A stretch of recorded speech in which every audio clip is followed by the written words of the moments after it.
Ladies and gents, I am so excited today to bring you Frank McKinney. Frank is a friend of mine and one of my most cherished role models. He's someone I met back in 2008. I had been putting on some shows with some conferences with a partner of mine, and I remembered reading a book, Make It Big, in 2002 from Frank. And I thought, wow, this guy not only does things the right way and does things with excellence, but he brought, in my mind, personal branding to a whole nother level. But you could also tell there was just this core behind him of why he was doing what he was doing. And so I just want to bring him cold to you here right now and ask Frank from the get-go. I know that you had some decent role models growing up, but I also know that you weren't given like a trust fund or a whole bunch of stuff to get started with. So what brought you into doing real estate, especially multi-million-dollar spec homes on the beach?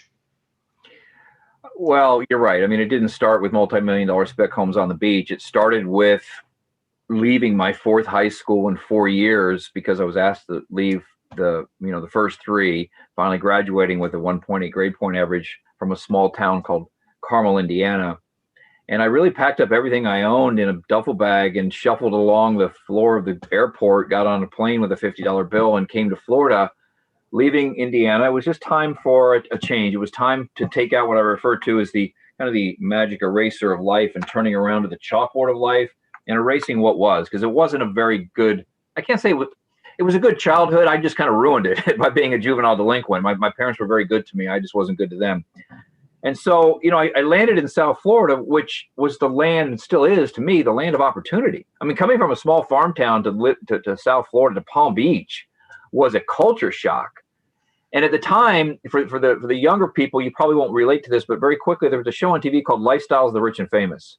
It was about a voyeuristic look inside of how the wealthy lived. MTV Cribs, which was on years ago, is a similar program where you got to look inside the life of the wealthy.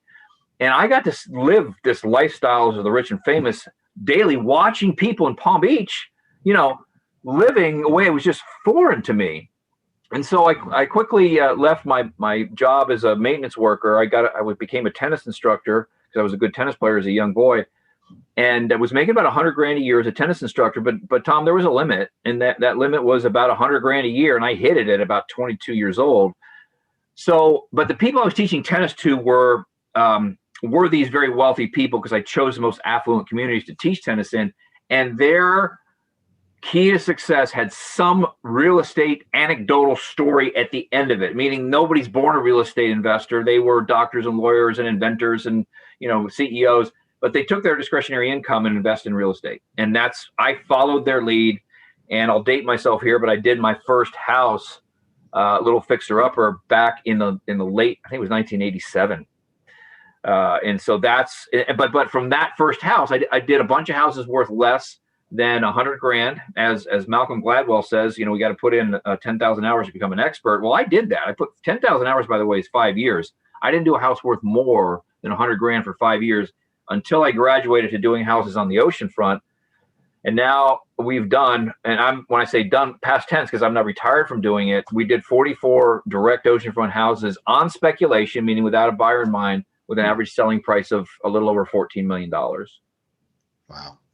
Well, one thing that really impressed me with you when it came to you speaking at our event was that it wasn't just about the real estate, which you did with incredible excellence, but there was also this aspect that it seemed like everything you did, whether it was promoting Caring House and building villages in Haiti, or whether it was doing your homes, there's this incredible promotional aspect that you bring to the table, that you're able to garner excitement for what you do. How did that start? Did you have any mentors in the area of marketing and promotions? Well, yeah, kind of. So personal branding is really the art of amplifying your essence to the point where your customers, either current or future, become subliminally intoxicated with you first, then your product or service. So personal branding, again, the art of amplifying your essence, what sets you apart to the point where your customers, current or future, become subliminally intoxicated with you, then your product or service. Because you're not Coke, you're not Kleenex, you're not Pepsi, you're not Apple, you're Tom Scott, I'm Frank McKinney. So we need to brand ourselves first. And so growing up in the woods of Indiana, I had role models that were fictional characters. And one of them in particular was a master at marketing himself and ultimately his product, and that was Willy Wonka. So you laugh, but I'm often asked, what's the best marketing book out there? And I will tell people, read Charlie and the Chocolate Factory. You realize what demand that character made for his chocolate bars by way of exclusivity, eccentricity. You know, he was just this enigmatic individual who wasn't afraid to promote by way of the golden ticket process. I thought that was the coolest thing in the world. I thought if I could, when I grow up, I wanted to be him. You know, I wanted to be like him. And same with Robin Hood. Like Robin Hood, I used to play Robin Hood in the woods of Indiana, and now I get to be a modern day Robin Hood. We'll touch on that in a bit by what we do over in Haiti. So I encourage people, listen, there's almost 8 billion people on the planet today. And I just released my new book, and there's a chapter in the book called Healthy Ego. And it teaches people that, because usually you have ego is associated with there's a negative connotation to it. Not the case. Healthy ego says, I believe I'm one of the best in the world at what I do. I have a significant, deep passion for what I do. And the third piece is, I am not afraid to share those two facts with the world. Because if you believe you're not the best in the world, because that's unhealthy ego. You're one of the best in the world. You have a burning passion for what you do. But if you sit on that and you're afraid to share that with the world, what's the point? You will not build a brand. You will not sell a product without your ability to kind of express yourself. I'm inherently a very shy person. I'm even a little bit of an introvert in certain cases. But when it comes to my product and my brand, I got a public persona that I have to get out there, and I have for 25 years. And then there's a private Frank. So is there room for people that don't necessarily look like rock stars to be able to promote themselves in still a big way, even though they're not your personality? 100%. And the chapter in the book talks about how to identify your essence. What is it that sets you apart? You can do it with a mirror, or what works even better is a little bit of a focus group that you'll ask the question, so if you're Tom Scott, like, so really guys, what do you think that sets me apart? What is it that I do? And I don't want to hear customer service, or I'm really good at, that's a throwaway item. No, that will get you nowhere. What is it that really has set me apart in this industry that I'm in that I can amplify? It can be something physical, like your appearance. It can be, I work with a lady, I coached a lady who was an opera singer wanting to get in real estate, and she went and sung her listing appointments. She sung them operatically. She blew up because that was a way to accentuate who she was. So it's a fun exercise to put humility aside and a little bit of humbleness aside, and really work on extolling those virtues that set you apart. That's what you can amplify, Tom, that will allow you to create a personal brand. Absolutely. And it's, for you, I've seen the houses that you've done, and like Aqua to this day still remains to me like the most incredible thing ever. So you definitely had the stuff to back up what you were promoting. But I also know that it's not all about you. So like, where along the way did you decide to start Caring House? And could you tell us a little bit about what you do there? Well, here's what I want to say about it not being about you. So when you're marketing something, you are leading with your personal brand, but there comes a point in time when you get out of the way and your product takes over. I don't come with the houses I build. You can disdain the theatrical unveilings that we do for our houses. I mean, they belong somewhere on Vegas or Broadway. It's a show to draw attention to the fact that my artistry, this oceanfront property that I build on speculation, is stunning. So a call might go something like, hey, I just left, I'm at this Frank McKinney's unveiling, and it was something else. I mean, maybe it was a little corny with the pirate theme and all this other stuff he did, but you got to see this house. So mission accomplished, right? I mean, so you eventually do take a back seat. You've got to have the flash. You've got to have the sizzle in order for them to be enticed to come in and take a bite out of that steak. But you got to lead with it because there's a lot of competition out there. So, that's kind of a tangent there to your question. But Caring House Project, I'm a Christian. I've been a Christian. I'm a Catholic. I've been one my entire life. And I was at a very low point in my life, not because of my success. I was succeeding at a pretty high level. I was at a low point because, is this all there is? Is this what it's all about? You come to Florida with a $50 bill, and then you're on the cover, of some newspaper, if this was a newspaper, for selling the most expensive spec house in the history of Palm Beach County. And I felt like crap. I didn't feel good. I had lost all the heart in my soul, all the soul in my heart. And that's when I realized that passage from the Gospel of Luke, chapter 12, verse 48, to whom much is entrusted, much is required. One more time, chapter 12, verse 48 of the Gospel of Luke. I'm paraphrasing. To whom much is given, much is required. And here was I feeling really down about what I had done because I was so consumeristic and materialistic. I hadn't focused on what I determined that later that year was my spiritual highest calling. So everybody watching this, if you're mostly you in college, you're pursuing your professional highest calling. Like, what is it that you're going to do to put food on the table? And everybody's given one. God gives everybody a professional highest calling, meaning you're good at something a little bit better than most that allows you to put food on the table. That's all I focused on, Tom, until I realized I was hollow in my soul because I was so focused on the professional highest calling to the detriment of what he was knocking on the door, tapping me on the shoulder.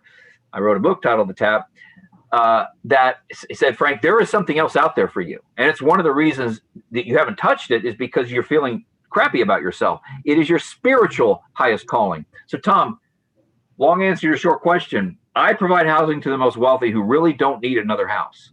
What about the most poor and indigent of the world who are living in mud shacks covered with palm fronds for a roof and rodents are the size of cats running on the floor eating the children's fingers and toes off in Haiti, for example? So I provide, like a Robin Hood, I get to provide to the wealthy and take the proceeds, as well as a lot of donors that we have now, part of Caring House Project, and build self-sufficient villages in Haiti, where we've just started our 29th. So what does a self-sufficient village look like? What makes it self-sufficient? Before I answer that, here's why they need to be self-sufficient, because charity exacerbates poverty. Charity does nothing to help poverty except in the most extreme circumstances, like right after the earthquake in Haiti, you're over there, you're doing charitable work. Right after a significant natural disaster is charitable. But we quickly pivot to self-sufficiency because it's self-sufficiency that will solve, and free enterprise that solves poverty. So when I say self-sufficient village, again, 29 villages in 18 years now, we build a village that combines housing. So 40 to 50 brand new concrete houses. They're tiny. They're like the size of my treehouse, maybe a little bit better, but they're very small. Renewable food, some clean drinking water, a school, a church, a clinic, community center, and some form of free enterprise, so that when we're done with what we're really good at, which is providing that infrastructure, the houses, the community center, the school, the church, the clinic, the food, the water, we're on to village number 29, or in this case, it'll be 30. We aren't there to help you after that. You have to take the resources we've given you, because I don't believe in the welfare mentality. I do not. Well, I mean, it's not that I don't believe in it. It exists, but it's very toxic. The welfare mentality and the entitlement mentality are very different from programs. Welfare programs and entitlement programs are worthwhile for what they're intended to do. But once it bifurcates from a program to a mentality, look what it's done to some parts of the United States. And I don't want to see that happen to Haiti. Thank God the government doesn't have those programs in place, because these people are forced to be self-sufficient with our help by providing these villages. Wow. That's amazing. So I also understand that in the heyday, especially when you were bringing people in, other people that wanted to learn real estate, you would actually help them see the situation in Haiti by bringing them to Haiti as well. How did that work? That just sounds like an incredible thing to me. It was an unusual way I don't like black tie events or cocktail parties or golf outings to raise money. I wanted to do something experiential. And so what we would do is we would bring donors from all over the world to South Florida that would donate enough to build a single family house. So it's not cheap. It was at the time like $4,400. Now it's about $4,800 to build a house. But basically you're donating around $5,000, including your airfare, to build a house in Haiti. You're coming to see one of my oceanfront houses that was either finished or under construction or something. And then you're kind of moving from the lifestyle of the rich and famous in Palm Beach, to enrich. Very important. There's a title in my new book, Moving from Rich to Enrich, teaching people that it's okay to be rich. God, in the Bible, as a matter of fact, mentioned only second only to love is money. References to money is the second most reference in the Bible. So we would then take people after they saw the lifestyles of rich and famous, and we'd help them to become successful in real estate. Get on a plane, up to 60 of us, all reserving seats on an American Airlines flight, going over to Haiti to show them what it is all for. So when you're done and you're successful and you're making money in real estate, go back to that passage. To whom much is entrusted, much is required. You can either through us donate and we'll build it for you, or you start your own charity. But find that spiritual highest calling, and taking people to Haiti, even though we stopped doing it a couple of years ago because I actually just got burnt out on it. It was no other reason other than I was tired of doing it, trying to raise money a different way, was so life-changing to so many people. That's what I miss. I don't miss really going over there and hugging on the orphans and all this stuff for personal reasons. I miss seeing the reaction with our guests and taking them over there. Well, you were modeling Matthew for them right there. You, instead of just teaching them to give, you were teaching them how to be a giver. So that's awesome. So far, if I'm a student that's kind of looking to start out in my professional career, or maybe I'm someone a little older who's looking to kind of start over, I'm hearing so far that I need to kind of figure out what my essence is, and then determine like what is my professional calling and what's my spiritual calling. So how do I take it from there? What do I do in order to start walking out this new me, this new life? Well, here's what I would do different if I had to do it all over again, is I would have them working on both congruently. Like, I figured out the professional highest calling and didn't know there was a spiritual one.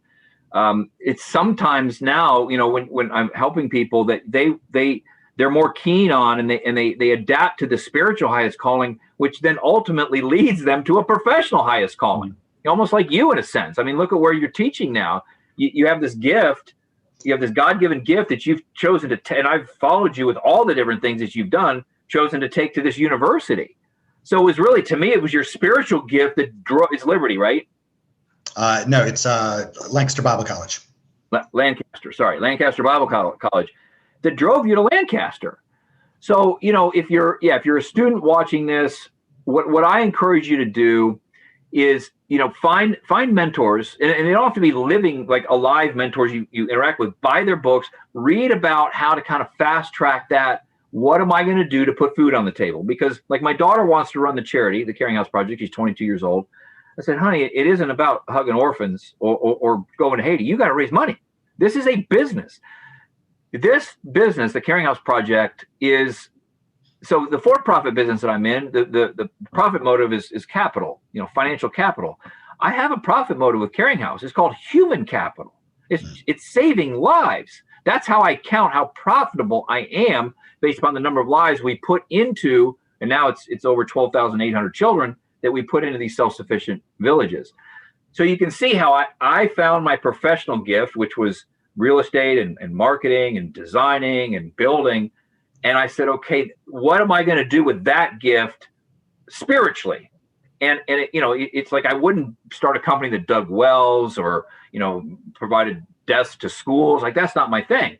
My thing is building.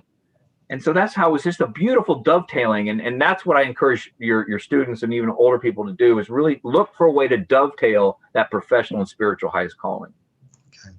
So so far we've covered some stuff in your book. Why, you just did this great unveiling on Saturday of what your book cover, and like it was incredible. Describe for everybody like what was behind the scene on that. How did that come about, and how did you decide to do that incredible event? And just like paint a picture, because I don't think they can get it. I'm gonna put a video on so they'll see it still, but I just think to see in your mind's eye of how that vision comes into play.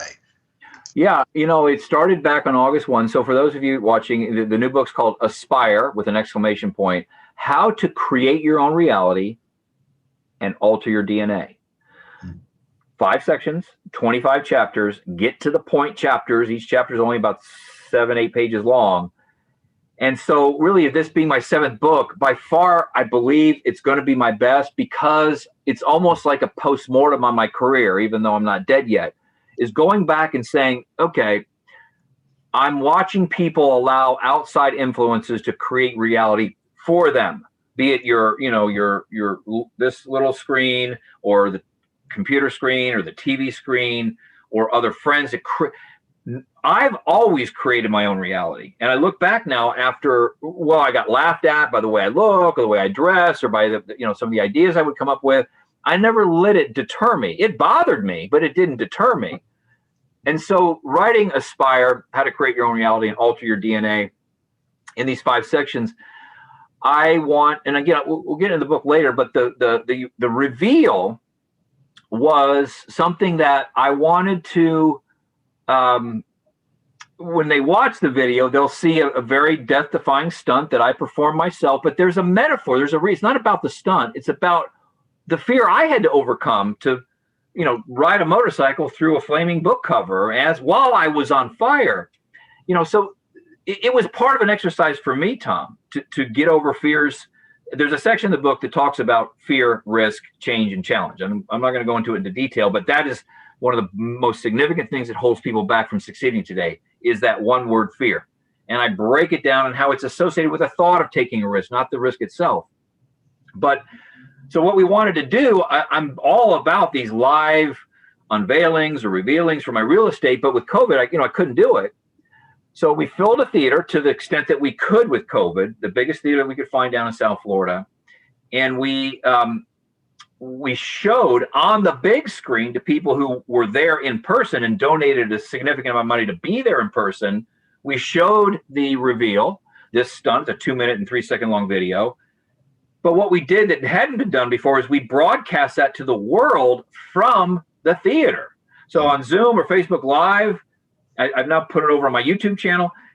We were able to show people who couldn't be there. And the intent really was to build up in suspense and intrigue.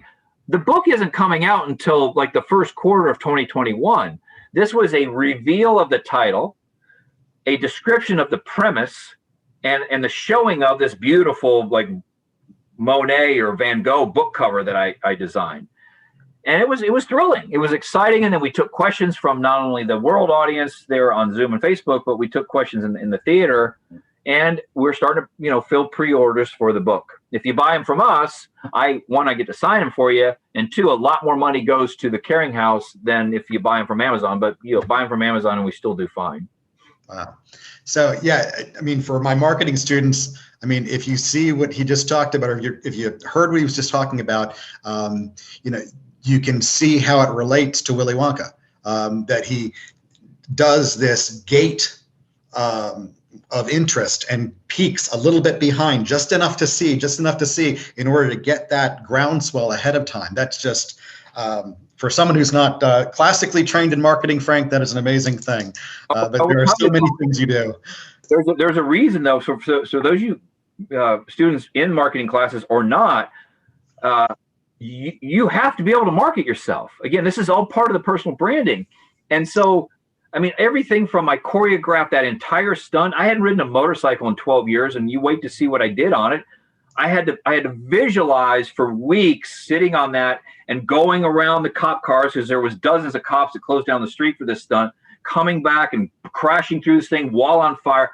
I asked for all of those things. I want to be on fire. I want the book cover on fire. I want the motorcycle on fire. I designed the book cover. I mean, I gave it to a graphic artist who's fantastic. Matter of fact, he did all the artwork for Passion of the Christ. So that's why it's stunning. And then, so having your thumbprint, I had a great team that worked with me to make that happen for sure. But having my thumbprint on the vision that really started back in August, way before the book even comes out, is part of where, attention spans are really short. So as Tom said, little snippets, little peaks.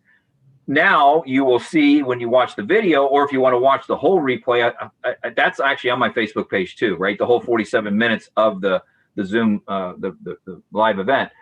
But that's one of the most beautiful things about the proactive part of the mind, not reactive in marketing, is letting that creativity and that ingenuity flow. And there's a chapter in Aspire that talks about how to do that, where to do it from in your life, finding a place like I'm talking to you from a treehouse. I wrote all 7 of my books from this treehouse because it draws out creativity and ingenuity. If you don't believe me, let me just spin it around. You'll see. I'm telling you the truth. I don't know if it's too, glary out there, but you can see that's the ocean. Can you see that? Just a little bit. It gets a little blinded out. Okay. Well, anyway, that is my treehouse, and yes, I do commute to work across the suspension bridge every day. That is my commute. That's awesome. But it sounds like so much of what you've done in your life has really entailed facing your fears. And if I read the undertone of what you're saying, is that that's important no matter who you are and what you're doing, that you learn to face your fears regularly. It's the most, so after in Aspire, I talk about the first section.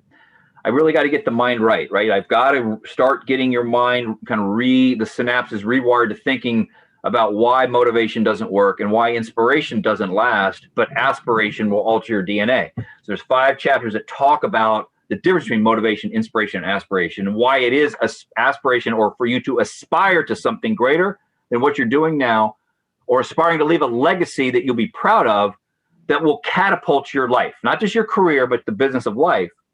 Once we get through that, the next most important section to me in the book is that section about fear, risk, change, and challenge, and explaining in great detail how it's really the thought of taking a risk that generates the sensation of fear.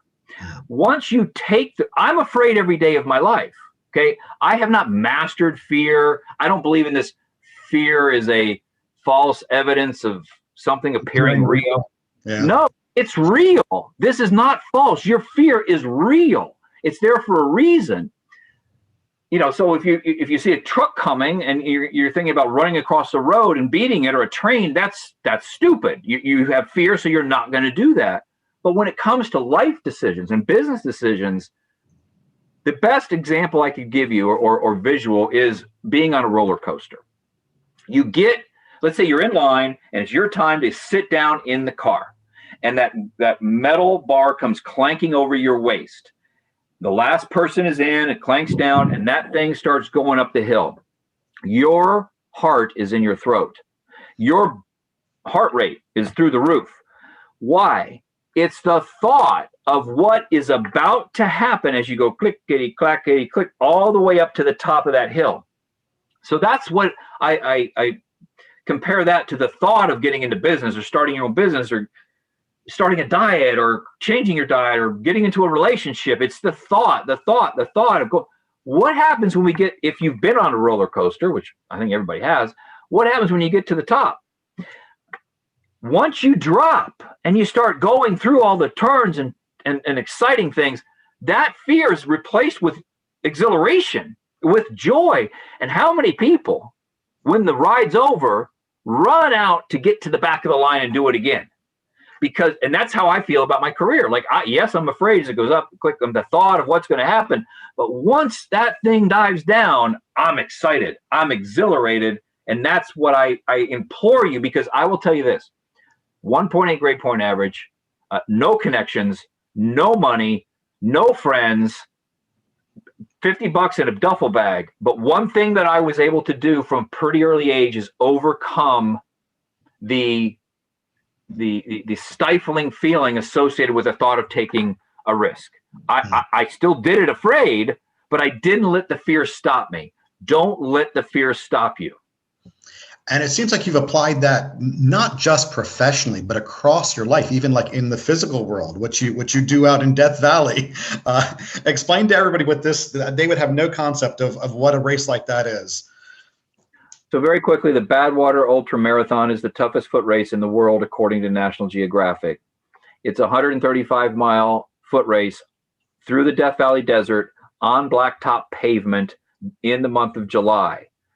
Daytime temperatures are pushing 125 degrees. The temperature on the pavement is over 200 degrees. You're running that 135 miles from the lowest point in the Western Hemisphere at 282 feet below sea level over 3 mountain ranges. So you're going from below sea level to a mile up, then back down to sea level and up, and you finish at about 9,000 feet above sea level, 135 continuous miles later. You have 48 hours to finish. I became intoxicated by that race back in 2004. I have run it 12 times. I finished at 7. So there's 5 times I did not see the finish line for one reason or another, but it didn't stop me from going back and trying. So sometimes the fear does actually pan out and things don't work out like you think you're supposed to or want to. Big difference. The fear only pans out when you say no to the opportunity. So I would rather, listen, you all, even if you're 22 listening to this, you're going to have regrets in your life. It's just a fact. Why don't we regret what we did, not what we didn't do? I don't want to sit around thinking, okay, Frank, you're getting a little older. Maybe you shouldn't race that race anymore. I can still, well, I don't know if I can still do it now. We'll see. But I've always believed that, yes. Well, I mean, why do you keep going back, Frank? Because I can. Because I still can. So the fear wasn't rewarded. I said yes to the opportunity. The body let me down. There were a couple of instances where my heart, I had a heart issue one year. And then I will be honest, a couple of times, my mind let me down. 3 of the 5 times I didn't finish, my mind, get the mind right and the money will follow. Get the mind right and the miles will follow. Well, my mind wasn't right. And I had to pull out because I just couldn't endure.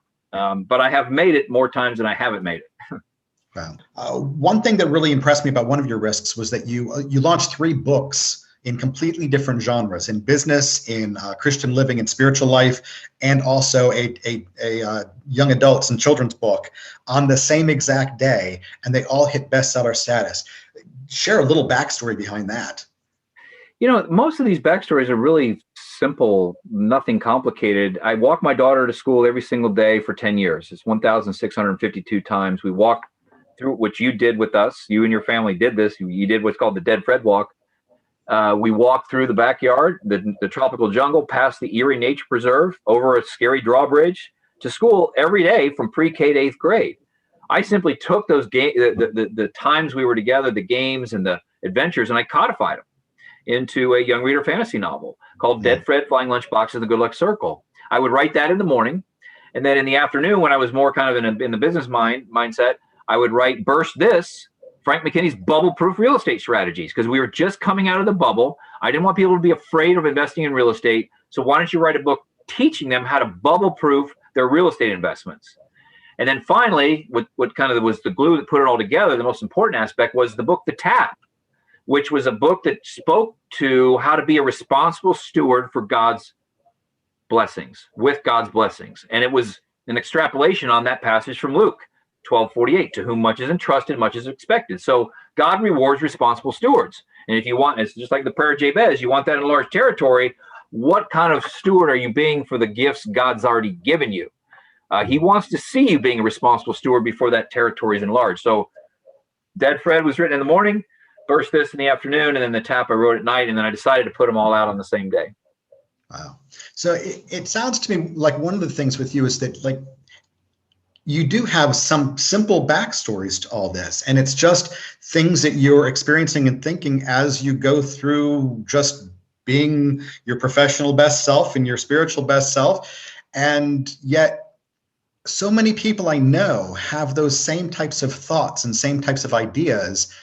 But I think that getting past that fear thing with you and not second guessing yourself has been, in my estimation, so key, because you actually do stuff with the ideas. That's it. I will lose almost every time in a debate contest, because that's just words. You know, you debate me and go political on me, you'll win every time, but I'll beat you in a do contest, because I do. So when I wrote those 3 books, for example, and they were all written, I said, okay, well, let's release them on the same day. That was not a good idea, because if I was on some morning talk show or we got a lot of publicity, I got publicity for the fact I wrote 3 books on the same day, and I have 3 minutes of soundbite to talk about 3 books. No, I should have probably spread them out, but I did it anyway, you know, and the books are still out there. They're doing, could I have sold more copies if I had spaced them out a year at a time? Probably, but nobody had done 3 genres and released them on the same day at the same time. So, you know, I don't regret it. The only regrets I have are things that I didn't do, you know, things that maybe I can't do anymore that I should have done. And that's what I would tell, you know, the folks that are watching, and especially getting this book, Aspire, because I want you to not beat yourself up anymore over the fact that you can't stay motivated. Because you'll read in there why you can't. As a species, why we can't as human beings stay motivated. To stay on a diet, to go to church, to stick with a business plan, to stick with your relationship. You go on and on. You can't stay motivated. And motivation washes off and goes down the drain with the soap at night. Inspiration lasts about as long as a bad sunburn. Watch an inspirational movie. Read an inspirational book. Hopefully this was neither motivational to you or inspirational, that you aspire to leave a legacy that's greater than what you're contemplating now. You aspire to be something. Like, there's a movie that was done on Elton John called Rocket Man. And I'm not a big movie buff, but there was this one line in the movie that his manager turned to him.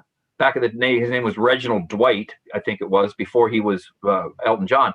And his manager said, you must kill the person you were born to become the person you want to be. That is so graphic. That is so bold. I was supposed to be a banker because my grandfather and father were a banker, but I quickly, when I remember hearing that, I killed that Frank McKinney when he was about 18. And I became the Frank McKinney I wanted to be. Not the one I was born to be, but the one I wanted to be. And that's why I can't wait for my book to come out so others can use aspiration to create a reality that they want, not to have one created for them. And then in turn, Tom, what happens is you've altered your DNA. You are somebody that you weren't before, but you're somebody that you've wanted to be. That's the whole idea behind my book. Wow, that is so powerful. And I know, at least in the way I think, that when you're becoming what you want to be, you're really becoming what God's been calling you to be, what he knows. It's like you're finding his vision for you and altering your DNA to become what his vision for you is. So that's incredible.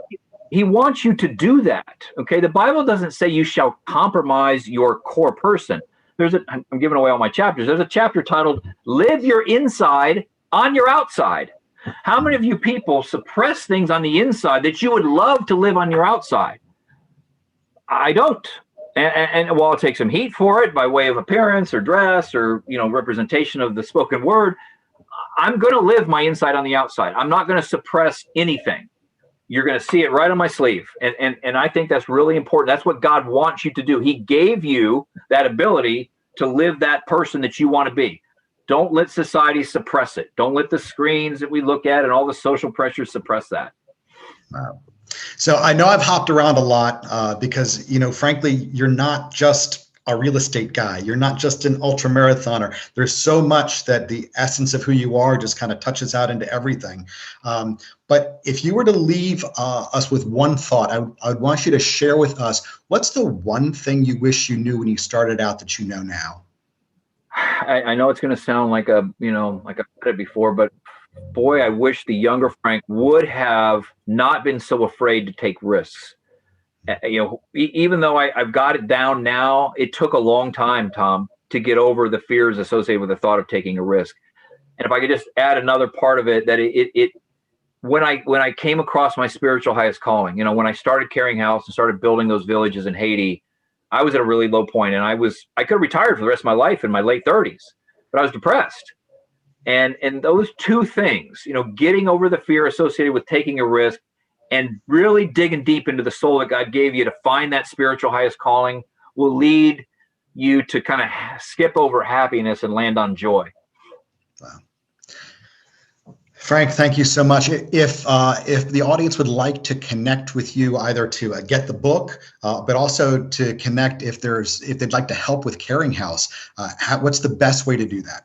Best thing to do is go to my website with my name, frank-mckinney.com. It's like Disney on your computer screen. You can, obviously, theaspirebook.com, you'll put that up. You can go and you can see this trailer. You can see all that. You can read about the sample chapters and all that.